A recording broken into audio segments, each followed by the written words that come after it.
সেই একই গন্ধ। পচা, এই বিড়ির প্যাকেটটা তোকে কে দিয়েছে? একটা বিড়িখোর বুড়ি। বিড়িখোর বুড়ি? তার মানে আমার মা। এটা এটা মায়ের হাতের তৈরি বিড়ি। একই বিড়ি অন্যজনও তৈরি করতে পারে। না নন্দা, তুমি হয়তো জানো না, আমি কতদিন পরে এই বিড়িটা খেয়ে পেট ঝেড়ে হয়ে গেছি।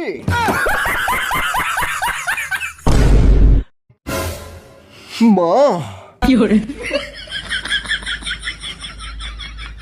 মা, তুমি জানো যে আমি তোমার স্পেশাল বিড়ি ছাড়া কিছু খেতে পারি না মা। মা গো, আমাকে একবার একবার তোমার স্পেশাল বিড়িটা খেতে দাও মা।